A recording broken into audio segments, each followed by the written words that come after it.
The sun beat down on Dead Horse Crossing, the heat pressing like a hand against the land. Dust lifted in lazy swirls across the main street. The clang of a blacksmith's hammer rang out, mixing with the smell of horse sweat and frying bacon. At the center of town, by the auction block, Silas McGrath stood tall in his black coat. A man of 54, with a beard streaked white and eyes as hard as iron nails. His name carried weight across 3 counties. Ranchers feared him. Saloon men courted him. The law stepped aside when Silas spoke. Beside him walked his daughter, Ruth, 24 years old in a faded calico dress, her hair braided neatly.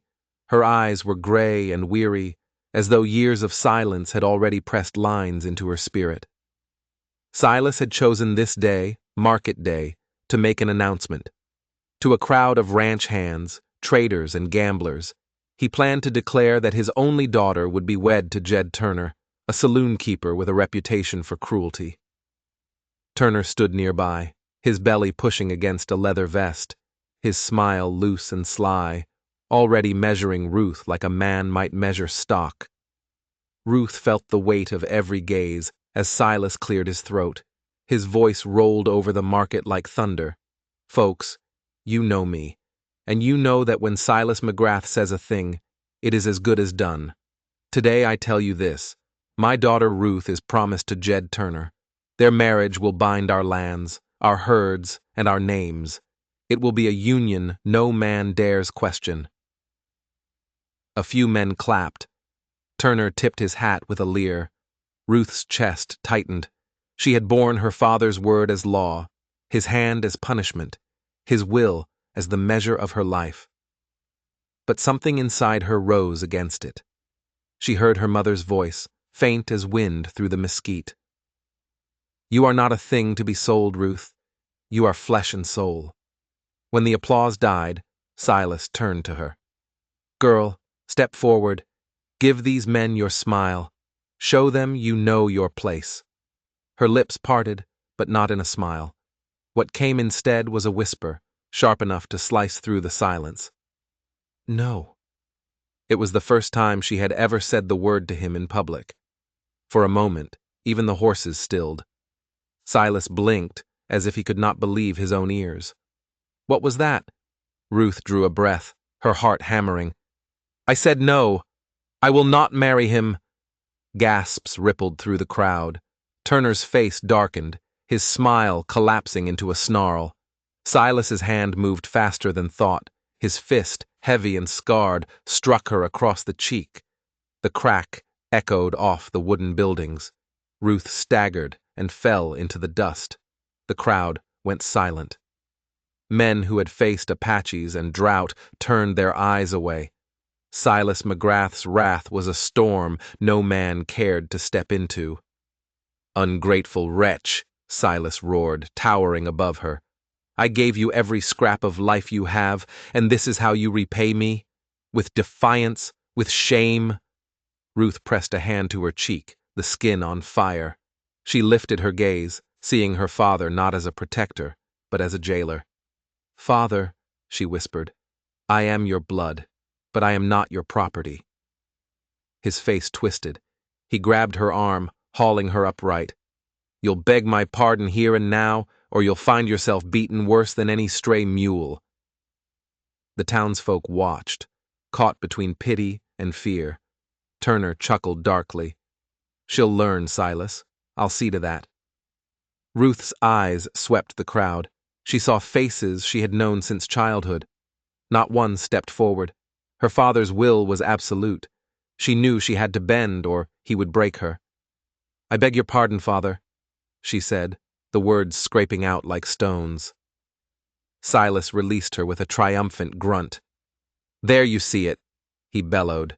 A daughter who knows her place. The crowd clapped nervously. Turner's grin returned. Ruth stood silent, her cheek throbbing, her spirit burning. But then, just as her father raised his hand to the crowd, another hand closed around his wrist. Strong, unyielding as iron.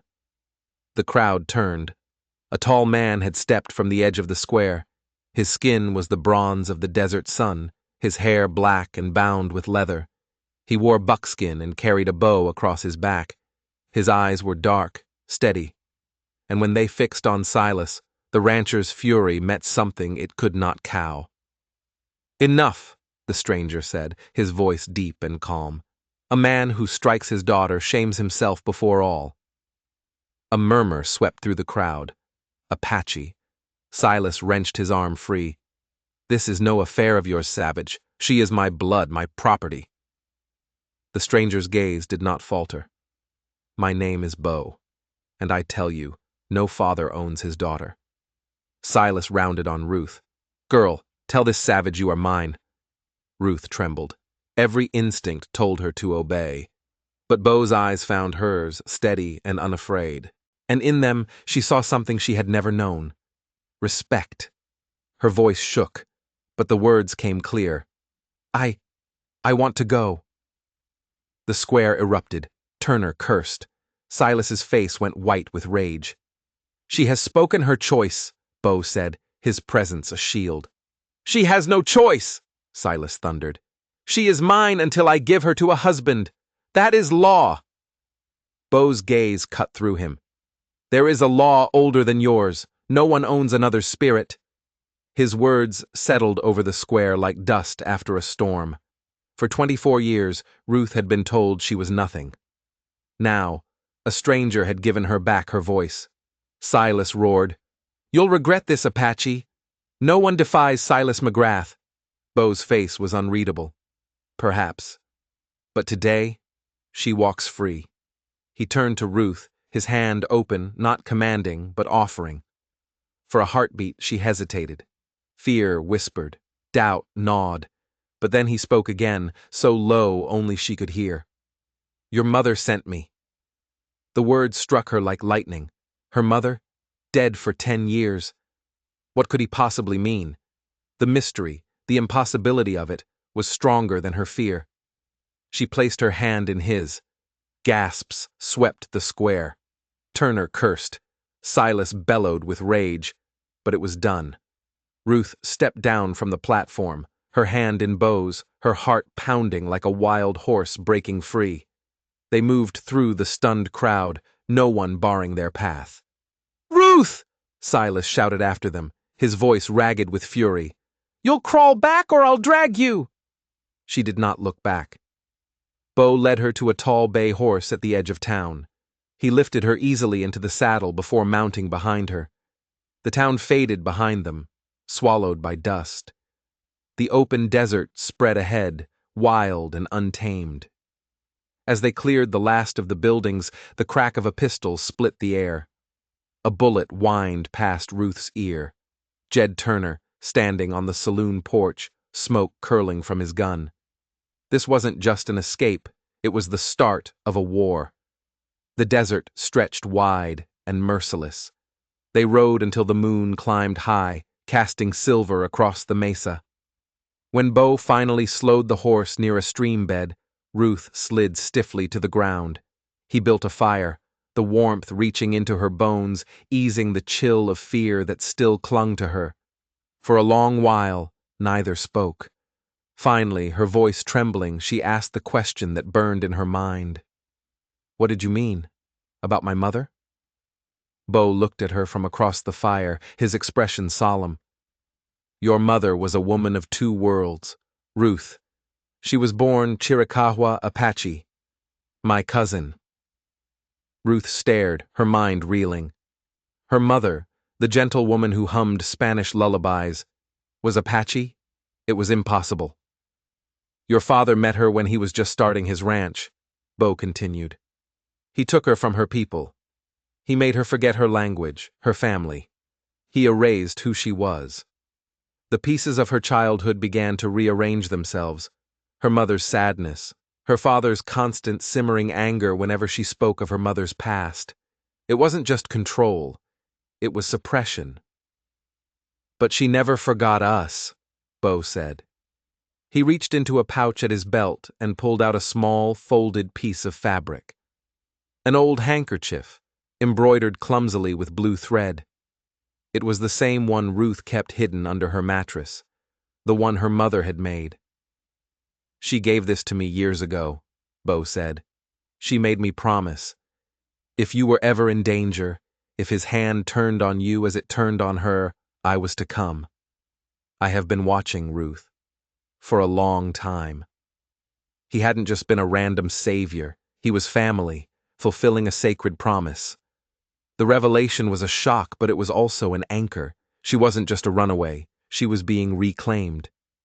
We ride to my people, Bo said. You will be safe there. The journey to the Chiricahua Valley was a blur. When they arrived, it wasn't the savage camp of her father's stories. It was a community, alive with rhythm and purpose. Bo's sister, Ayoka, greeted them. Her eyes were sharp, assessing. She looked at Ruth, then at the handkerchief Bo showed her. Recognition dawned. The daughter of Morning Dove, she said, her English halting. You are welcome here.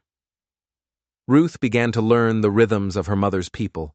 She learned to grind corn, to soften hides, to ride bareback. For the first time, her body felt strong, not just enduring. Bo taught her to draw a bow, his voice patient, his touch respectful. He had touched her only to aid, never to claim. The difference made her chest ache. She was changing, not because of Bo, but because of herself. In this place, she was not just Silas McGrath's daughter. She was Morning Dove's daughter. She was Ruth, but her father's shadow was long. Scouts brought whispers from the town. Silas wasn't just gathering mercenaries. He had gone to the law. A corrupt sheriff, a man on his payroll, had issued a warrant. Not for Ruth's return, for Bo's arrest. Kidnapping a white woman, a hanging offense. The trap was closing. Silas wasn't just coming for his daughter. He was coming to destroy her savior. The news of the warrant sent a fresh wave of fear through Ruth. She had brought this danger to Bo's people. We should run, she told him, her voice tight. Go north, where they can't find us. Bo shook his head, his gaze steady. My people do not run from our own lands, Ruth, and you cannot run from your past. His sister, Ayoka, came to her then. She had seen the fear in Ruth's eyes. Without a word, she led Ruth to a small, hidden lodge at the edge of the camp. Inside were chests, sealed with rawhide. Your mother's things, Ayoka said. She sent them here, piece by piece, over the years. She feared your father would destroy them. With trembling hands, Ruth opened a chest. It was filled with letters. Her mother's elegant script, written in a mix of English and a language she now recognized as Apache. They were letters to Ayoka, to her family. She read for hours, the story of her mother's life unfolding. A life of love for Silas that slowly curdled into fear. A life of quiet resistance. And then she found it, the secret that changed everything. The ranch, Dead Horse Crossing, it wasn't her father's. He hadn't built it from nothing, as he'd always claimed. The land had been her mother's. Ancestral land, granted to her family in a peace treaty with the government years ago. It held the only reliable water source in the territory. Silas hadn't won her mother's heart. He had married her for her land, for her water, his entire empire, his power, his control over the valley. It was all built on a lie, a theft. His fury at Ruth wasn't just about a daughter's defiance. It was the panic of a thief about to be exposed. The marriage to Jed Turner was a desperate move to legally cement his stolen claim through Ruth's name. She held the original treaty document in her hand, the paper brittle with age. This wasn't just proof, it was a weapon. Just as this new, terrible truth settled in her heart, a child ran into the lodge, his eyes wide. "Riders!" he gasped. "The white men are coming, and Cale is with them." Ayoka's face hardened. "Cale?" she whispered, and a look of deep betrayal passed between her and Bo. "Who is Cale?" Ruth asked. "He is one of us," Bo said, his voice a low growl. "Cast out for his cruelty. He serves your father now. A tracker. He knows every secret path into this valley." Her father hadn't just hired mercenaries.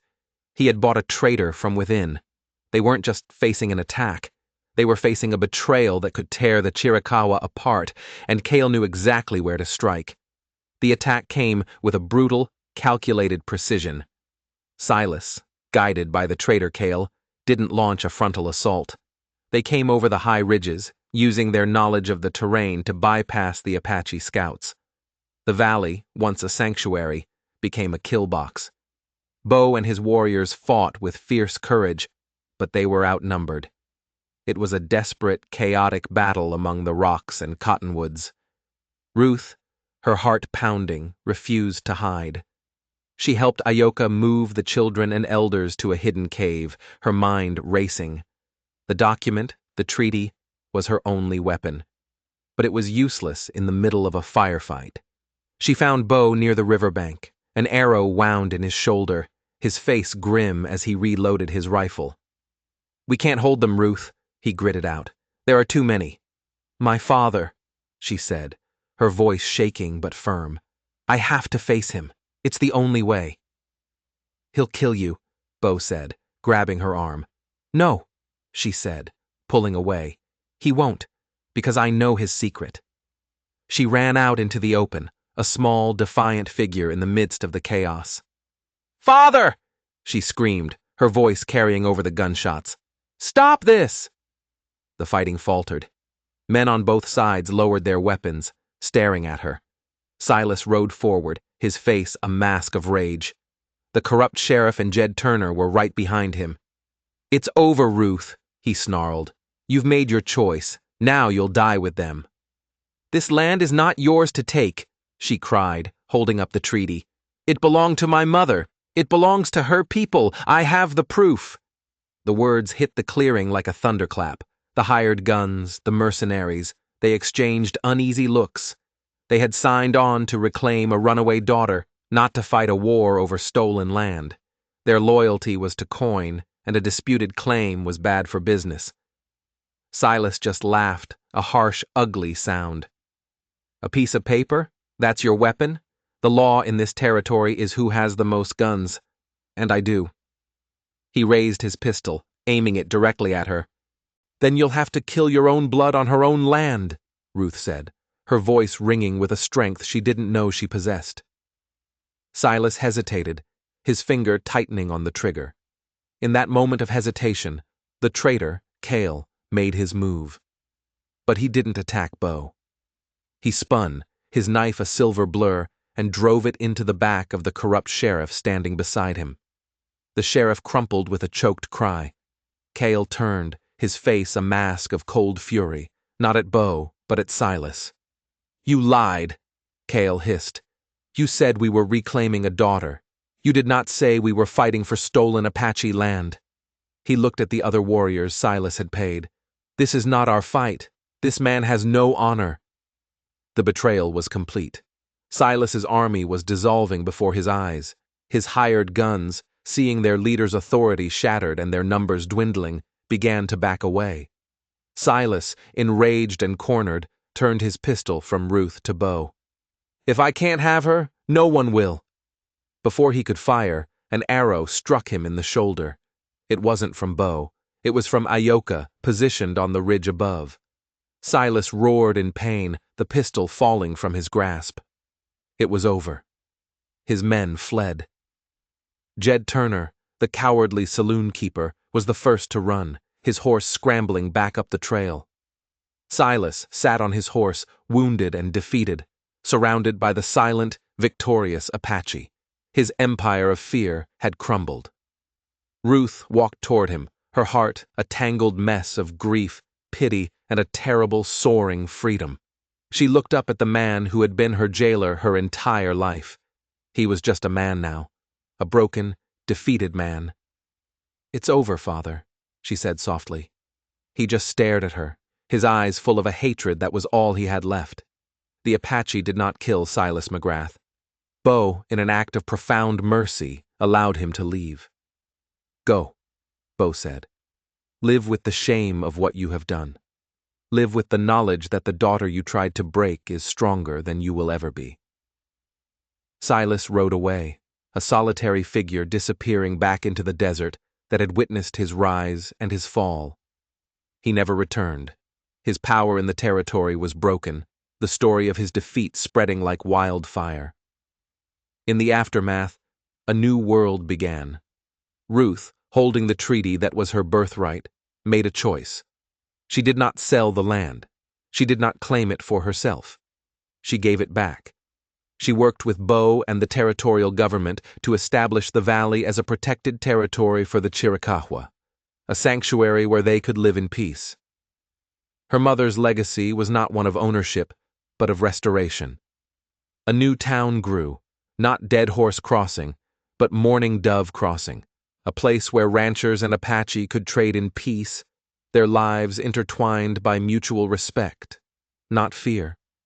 Ruth and Bo were married by the river, under the shade of the cottonwoods. Their bond wasn't just love, it was a bridge between two worlds, a new beginning, born from the ashes of an old war. She had been a girl who was not a thing to be sold, but flesh and soul.